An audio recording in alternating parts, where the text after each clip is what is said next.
Gutire mundurume uteriragiria kugia na mutumia gwake mucii na tarume aria angi. Edward Kinyua akoretwo erirĩirie kuhikania na agie na family yake, no undu uyu ukoretwo ari ota kuhamba kirima kihandite ng'a.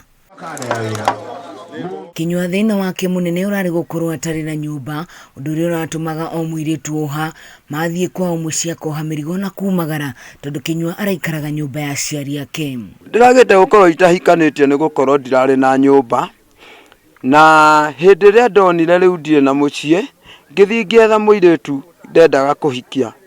Riria okire akiona ndire nyumba na ndire nginya ona akiona thaburia ya kurugera, ona no guthii athioire indo ciake agithii oire o kabagi gake agithii. Na thutha wa gutangika miaka miingi kiriro gia Kinyua kiraikinyira mumbunge wa Mathira Rigathi wa Gachagua uria urerutĩire kugura indo cia gwaka nyumba, na tondu kiara kimwe gitiuragaga nda muingi uraitika na kwamba nyumba.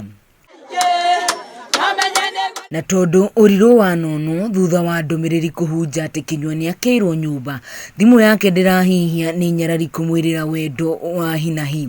Wa ica ikuhi kumuhurira thimu ari kuma Soweto mwena wa Nairobi, no Kinyua kauga agacagura uria ukamukenia. Wiki ta 3 guo 4 ngoro ngirehe muiritu, na ndarehe muiritu nie ndauga ni ngwira muheshimi wa kiuma haha atige ndina thimu nigetha ngamwira ni ndarehe mundu.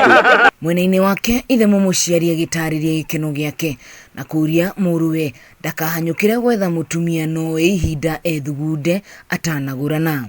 Agicaria iritu tiga gucaria mutumia oro uguo, acarie mundu ambite kurora na acarie mundu wina ciari mena kihumo kiega. Na munyakani ati uria ugacagurwo ni Kinyua gwakinya ni kuracirio Rigathi wa Gachagua ni ukaruta kiria giothe gigetio ni athoni. Kijire na gathina nwende kugia na mundu wa kumurugira, wa kumuroraga, wa kumuhuragira nguo na wa guikaranagia nake, no aranjira he gathina tondu ndari ahota gwaka nyumba, na andu aria othe ageretie kwariria gutiri uretikira guka tondu matigio guikara macani iguru. Ngai erirwo ni muiganania kuona o mundu ni ari kiheo giake.